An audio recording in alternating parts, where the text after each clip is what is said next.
Hello everyone, this is Parul. Welcome back to my channel. I hope कि आप सभी अच्छे होंगे और आपकी प्रिपरेशन भी अच्छी चल रही होगी। आज जो मैं आपको चैप्टर बताने वाली हूँ, chapter 4, the books and burial tell us. What books and burial tell us. इससे पहले हमने पढ़ा था, हमने कवर किया था कि जो अर्लीस्ट पीपल थे वो हंटर और गैदरर थे। फूड को कलेक्ट करके खाते थे, एनिमल्स को मार के खाते थे। उसके बाद फिर उन्होंने फार्मिंग करनी स्टार्ट करी, एनिमल्स को डोमेस्टिकेट करना स्टार्ट किया। उसके बाद हमने पढ़ा कि सिटीज डेवलप्ड हुई। एक सिटी के बारे में हमने पढ़ा था, इंपॉर्टेंट है, हड़प्पा। और एक और मोहनजोदड़ो, जहाँ पे हमें ग्रेट बाथ मिला है। तो ये सारी चीजें हमने पढ़ी जो हमें अपने पास्ट के बारे में बताते हैं। आज जो हम चैप्टर पढ़ने वाले हैं, what books and burial tell us. जो बुक्स है, जो किताबें इंपॉर्टेंट, जो बरियल्स है, वो हमें क्या बताते हैं। So one of the oldest literary source in the world, जो सबसे पुरानी लिटरेरी सोर्स है वर्ल्ड में, उनके बारे में हम पढ़ेंगे। सो you may have heard about the Vedas. There are 4 of them: Rigveda, Samaveda, Yajurveda, Atharvaveda. आपने वेद के बारे में तो पढ़ा होगा। 4 वेद है हमारे: ऋग्वेद, सामवेद, यजुर्वेद, अथर्ववेद। इसमें तो जो सबसे पुराना वेद है वो कौन सा है? वो ऋग्वेद है, जो कि 3500 ईयर एगो कंपोज किया गया था। The Rigveda include more than thousands of hymns. जो ऋग्वेद है, जो सबसे पुराना है, उसमें थाउजेंड्स मतलब 1000 से भी ज्यादा हेम्स है। हेम्स मतलब भजन, जो कि किनके लिए होता था? Praise of god and goddess. 3 gods इसमें बताए गए हैं कि बहुत ज्यादा इंपॉर्टेंट है, जैसे Agni, the god of fire; Indra, a warrior god; Soma, Soma एक प्लांट था जो कि जिससे ड्रिंक प्रिपेयर किया जाता था, और ये बहुत ज्यादा स्पेशल ड्रिंक था उस टाइम पे। दीज हिम्स वर कंपोज, और ये जो हिम्स कंपोज किए गए हैं, ये बाय द सेज यानी ऋषियों के द्वारा किए गए हैं। और जो प्रीस्ट होते थे, वो जो बच्चे होते थे, उनको ये जो हिम्स होते थे, इसको line by line, word to word recite करवाते थे। कुछ इसमें जो हिम्स है जो कि कंपोज किए गए हैं, वो मोस्ट ऑफ द जो है वो मेन के द्वारा किए गए हैं, और कुछ है जो कि वेमेन के द्वारा किए गए हैं। और जो ऋग्वेद है वो एक ओल्ड वैदिक संस्कृत है। तो ये जो ओल्ड वैदिक संस्कृत है, ये उससे बहुत ज्यादा डिफरेंट है, जो संस्कृत हम लोग स्कूल में पढ़ते हैं। The books we use written, print, मतलब जो किताबें होती हैं उनको हम लिखते हैं और उसके बाद प्रिंट कराते हैं। बट जो ये ऋग्वेद है, इसको रिसाइट करते थे। And heard rather than read, मतलब कि जो पृष्ठ होते थे वो ये जो ऋग्वेद है, इसको मतलब रिसाइट किया जाता था, फिर सुना, और जो लोग सुनते थे, फिर धीरे धीरे उन्होंने मतलब इसको लिखना स्टार्ट करा, इसलिए। और फिर उसके बाद प्रिंटेड किया गया। तो 200 ईयर को इसको प्रिंट किया गया था। इसको ऐसे डायरेक्ट, मतलब जैसे किताबें जो हम लिखते हैं और फिर प्रिंट कराते हैं, तो इसको डायरेक्ट प्रिंट ऐसे लिखा नहीं गया था। इसको जो ऋग्वेद है, इसको रिसाइट किया गया था, और जो लोग सुनते थे, जिनको ये रिसाइट करते थे, फिर उन्होंने सुना और उसके बाद धीरे धीरे लिखना स्टार्ट करा, और उसके बाद इसको प्रिंट किया गया 200 ईयर को। How historian study the Rigveda. अब जो हमारे हिस्टोरियंस थे, वो ऋग्वेद को कैसे पढ़ते थे? तो हिस्टोरियंस जैसे कि आर्कियोलॉजिस्ट हैं, find out about the past, but in addition to material remains, they examine written resource as well. Let us see how they study the Rigved. जैसे जो आर्कियोलॉजिस्ट थे, उन्होंने पास्ट के बारे में जाना, खुदाई करके जो उन्हें टूल्स मिले, ऑब्जेक्ट्स मिले, उसको उन्होंने स्टडी किया। और बिल्डिंग्स बिल्डिंग्स के जो भी रिमेन्स थे, उनको उन्होंने स्टडी किया। इसी तरह कुछ मतलब कुछ रिटन सोर्स हमें मिले, जिसको इन्होंने एग्जामिन किया और स्टडी किया और पास्ट के बारे में जाना। सम ऑफ दी जो हिम्स है ऋग्वेद में are in the form of dialogue, dialogue की फॉर्म में है कुछ hymns. This is a part of one such hymn, a dialogue between sage name Vishwamitra and two river. मतलब एक हिम्स के बारे में बता रहा है कि जो सेज थे, ऋषि थे, Vishwamitra and two rivers Beas और Sutlej, that were worship as a goddess, जिसको हम गॉडेस के गॉडेस मान के हम उन्हें वर्शिप करते थे। तो ये एक मतलब डायलॉग जो इसमें आप 35 जो पेज नंबर है, जिसमें विश्वामित्र एंड रिवर जो दिया होगा, तो ये एक हिम्स है, one of such thousands of में एक हिम्स है, जो कि विश्वामित्र और टू रिवर्स के जो उनके बीच में जो डायलॉग हुए थे, उनके बारे में है। तो जब आप ये चैप्टर पेज नंबर देखोगे तो इसमें आपको विश्वामित्र एंड द रिवर ये ऐसे करके मिल जाएगा। Historians point out that this hymns were composed in the area where these river flow.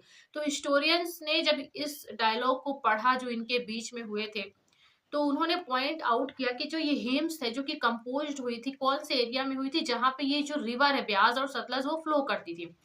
तो वो सजेस्ट करते हैं कि सेज जो थे वो इस सोसाइटी में रहते थे जहाँ पे हॉर्स, वो मतलब ऐसी सोसाइटी में रहते थे जहाँ पे जो हॉर्सेस हैं और जो काऊ है वो बहुत ही वैल्यू मतलब वैल्यू एनिमल्स होते थे, जिनकी बहुत ही वैल्यू होती थी किसकी, हॉर्स और काऊ की।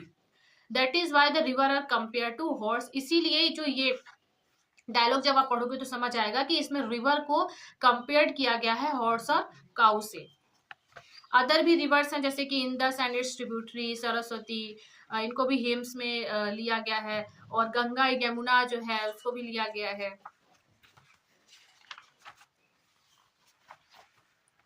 Cattle, horse and chariot. There are many prayers in the Rigveda for cattle, children, specially son के लिए, हॉर्सेस के लिए।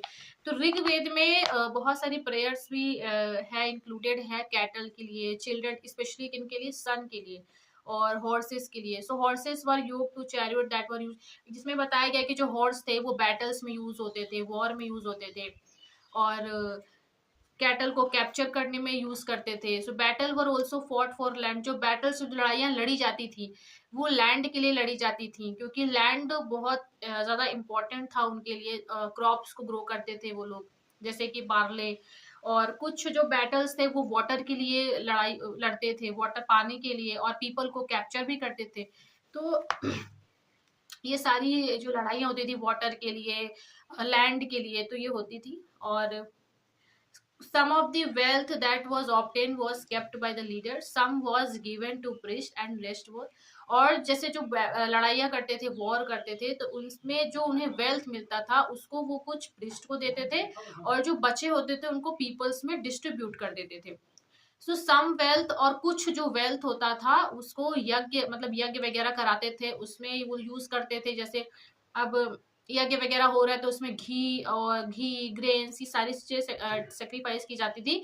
तो इसमें वो ये पैसे वेल्थ अपनी लगाते थे जो उन्हें वॉर करके मिलते थे। So most man to part in these war. So ज्यादातर जो मोस्ट मैन होते थे वो वॉर में पार्टिसिपेट करते थे। और यहाँ पे कोई भी रेगुलर आर्मी नहीं होती थी, बट देयर वर असेंबलीज जहाँ, और लेकिन कुछ असेंबलीज होती थी जहाँ पे लोग मिलते थे, डिस्कस करते थे वॉर के बारे में एंड पीस के बारे में। जैसे अभी भी जब भी कंट्री के बीच में जब कोई भी कॉन्फ्लिक्ट होता है तो जो मिनिस्टर्स लोग हैं, प्राइम मिनिस्टर्स लोग जो होते हैं, तो वो फिर डिस्कस करेंगे, मीटिंग करेंगे, डिस्कस करेंगे, और वॉर एंड पीस के बारे में बात करेंगे कि कैसे पीस की जाए। सो उस टाइम पे भी ऐसा होता था कि जब कोई वॉर होता था तो उसमें असेंबलीज होती थी जहाँ पे लोग बैठते थे, डिस्कस करते थे वॉर के मैटर में और पीस के बारे में बातें करते थे। और उसमें से एक लीडर होता था जो कि अक्सर जो लीडर उसमें जो होता था अक्सर वो ब्रेव होता था, स्किलफुल वॉरियर्स होता था। So word to describe people. There are several ways of describing people in term of the work they do, the language they speak, the place they belong। और यहाँ पे हम लोगों को डिस्क्राइब कैसे करते थे कि वो कैसे कपड़े पहनते हैं और कैसी लैंग्वेज बोलते हैं, किस फैमिली से बिलोंग करते हैं, उनकी कम्युनिटीज क्या है, कौन से कल्चरल को वो प्रैक्टिस करते हैं। सो कुछ जो वर्ड हैं जो कि हमने ऋग्वेद में पीपल को डिस्क्राइब करने के लिए फाउंड किए हैं वो कौन से हैं। तो यहाँ पे टू ग्रुप है जो कि अपने डिस्क्राइब उनके काम के उस पे उनको डिस्क्राइब किया जाता है, जैसे कि प्रीस्ट जो कि ब्राह्मण होते हैं और जो कि रिचुअल्स को परफॉर्म करते हैं, और जो और एक राजा। सो जो राजा होते हैं were not like the ones you will be learning about later, they did not have cap. जो इसमें जो राजा है उनके पास कोई कैपिटल नहीं होती थी, कोई पैलेस नहीं होता था, और ना ही वो टैक्स को कलेक्ट करते थे जनरली। सन डिड नॉट, और इसमें ऋग्वेद में ऐसा मतलब ये नहीं है कि जो सन है वो मतलब जो राजा है उनके मरने के बाद जो उनकी जो पावर है वो सन के पास चली जाएगी ऑटोमेटिकली, तो ऐसा भी नहीं होता था। दो वर्ड्स है जो हमने पीपल्स को और डिस्क्राइब करने के लिए यूज किया गया है, जैसे एक जना और एक विश। जना which we still use in Hindi and other language, the other was विश, जो कि वर्ड वैश्य से आया है, कम फ्रॉम विश, वैश्य जो है वो विश से ही आया है। इस ये जो जना और विश है, इस टॉपिक के बारे में आप चैप्टर 5 में अच्छे से पढ़ोगे। सो कई सारे विश और जना है जो कि नेम से मेंशन है, जैसे कि पुरु जना और विश, भारता जना और विश, यदु जना और विश। ये इसको एक्सप्लेन से आप चैप्टर 5 में पढ़ोगे। समटाइम्स जो पीपल्स थे हु कंपोज द हिम्स, जो हिम्स को कंपोज करते थे, अक्सर वो खुद को कैसे डिस्क्राइब करते थे, आर्या के द्वारा, आर्या की एज अ आर्या वो डिस्क्राइब करते थे। एंड अपना ओपोनेंट्स किसको मानते थे, दास और दासियों को, दास और दासियों को इसमें स्लेव के उसमें देखा गया है कि वो लोग स्लेव थे। दास और दासी, दासी मतलब फीमेल, तो उनको स्लेव के स्लेव जैसा माना गया है। एंड स्लेव वुमेन और मेन होते थे जिनको वॉर में कैप्चर्ड किया जाता था और उन्हें एक ओनर की प्रॉपर्टी के तौर पे उन्हें ट्रीट किया जाता था। Who could make them do what ever work they wanted, तो जो वो चाहते थे वो स्लेव उनकी सारी बातें मानना, और स्लेव थे, सेवा वगैरह करना, ये सब करते थे। तो ये दास और जो दासी हैं, इनको एज अ स्लेव देखा गया है। While the Rigveda was being composed in the northwest of the subcontinent, there were other development elsewhere. Let us look at some of these. तो अब हम जो नॉर्थ वेस्ट ऑफ सबकॉन्टिनेंट में जो Rigveda compose करी है उसमें उसके जो डेवलपमेंट्स हैं वो हम देखेंगे। तो मेगालिथ की स्टोरी हम इसमें देखेंगे। These stone boulder are known as a megalith, big stone. Big stone boulders हुआ करते थे जिनको हम मेगालिथ कहते हैं। These were carefully arranged by people, people के द्वारा इसको अरेंज किया जाता था और इसको हम यूज कहाँ करते थे, बरियल साइट्स में यूज करते थे। So practice of erecting megalith began, जो ये मेगालिथ इरेक्टिंग का मतलब जो प्रैक्टिस है कि बोल्डर्स का, स्टोन बोल्डर्स का यूज करना बरियल साइट्स में, तो ये 30,000 ईयर एगो स्टार्ट हुआ एंड ये प्रिवलेंट था through out the Deccan, south India, north east and Kashmir.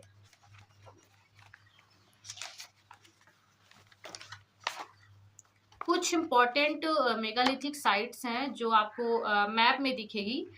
While कुछ सम मेगालिथिक कैन बी सीन, और कुछ जो मेगालिथिक साइट्स हैं वो आपको सरफेस में दिखेगी और कुछ जो है वो अंडरग्राउंड भी बनाई गई थी। तो सम टाइम जो आर्कियोलॉजिस्ट है उन्होंने एक सर्कल फाइंड करा स्टोन बोल्डर्स का, और एक सिंगल लार्ज स्टोन जो उसके स्टैंडिंग मतलब वहां पे एक वो लोग स्टैंड किए होते हैं।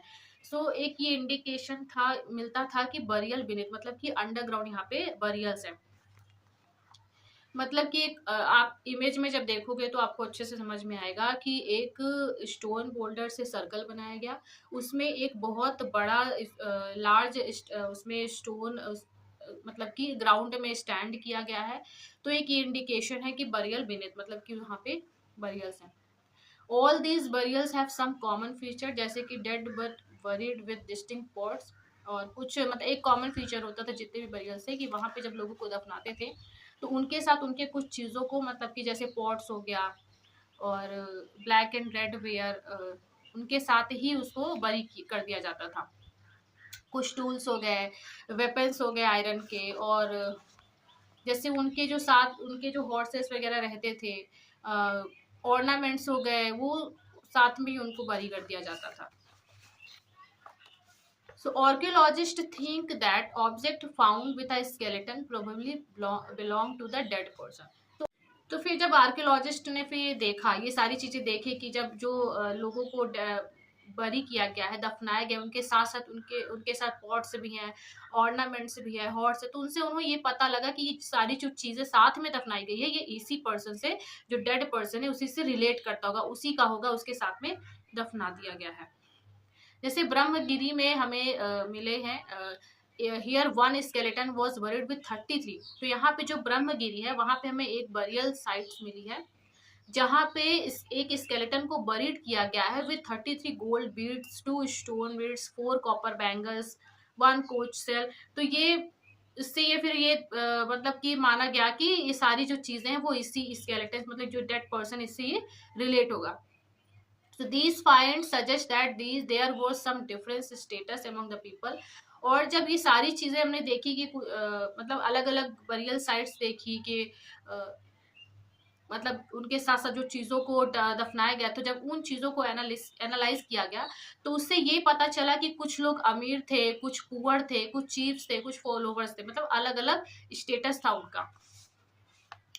Sometimes megalith contain more than one skeleton, और कभी कभी ये भी देखा गया कि एक स्केलेटन के साथ साथ और भी कई सारे स्केलेटन पाए गए हैं, जिससे ये पता चलता है कि सारी फैमिली मेंबर्स को एक ही साइट्स में बरी किए जाते थे। और वहाँ मतलब जो बरियल साइट से वहां पे एक पोर्ट होल बनाया जाता था एज अ एंट्रेंस गेटवे, जहां से जब भी फैमिली मेंबर्स में जब भी जिसकी डेथ होती जाती थी, तो उसको वहीं से मतलब कि दफना देते थे, बरी कर देते थे सारी फैमिली मेंबर्स को एक ही बरियल साइट्स में। अब स्पेशल बरियल, जैसे एक स्पेशल बरियल हमें कहाँ पे मिला है, इनाम गांव में मिला है। ये एक साइट है जहाँ पे रिवर घोड़, ए ट्रिब्यूटरी ऑफ भीम है, और इट वाज ऑक्यूपाइड बिटवीन 3600 से 2700 year ago. Here adult were generally buried in the ground laid out straight, और यहाँ पे जो बरीड किया गया है वो एक स्ट्रेट में करी गई है, और जो उनका हेड होता था वो अक्सर नॉर्थ में करते थे वो लोग। और कुछ बरियल्स हमें घरों के अंदर भी मिला है, मतलब हाउस घरों के अंदर भी है।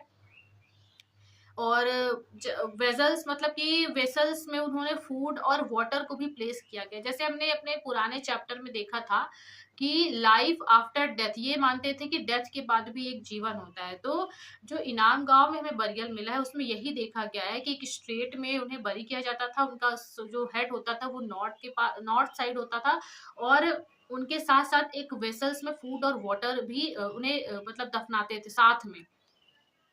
One man was found buried in a large, और ये भी देखा गया कि एक मतलब बरी हमें एक मतलब एक आदमी हमें दिखा जिसको बरीड किया गया था एक लार्ज मतलब 4 लेग क्ले जार में, 4 लेग क्ले जार में। 5 कमरों का जो हाउस था उसमें उसके आंगन में बीच में उसको बरी किया गया था। दीज हाउस ऑल्सो हैड, और उस हाउस में ग्रेनरी भी थी, और जो बॉडी को प्लेस किया गया था वो क्रॉस लेग्ड पोजीशन में किया गया था। तो ऑक्यूपेशन क्या था इनाम गांव में, ऑर्कियोलॉजिस्ट ने कुछ वीड्स के सीड्स उन्हें मिले, barley, rice, pulses, millets, peas, sesame, इन सब के उन्हें सीड्स मिले, और एनिमल्स के बोन्स मिले। तो मतलब कि वो लोग एनिमल्स को मार के भी खाते थे और ग्रो भी करते थे, जैसे वीट, बार्ले, राइस, इन सब के सीड्स मिले, तो इससे पता चला कि वो फार्मिंग भी करते थे।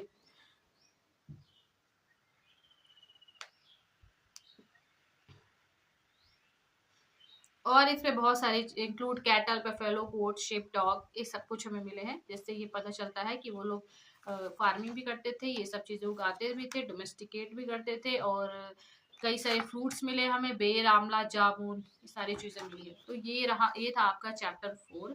और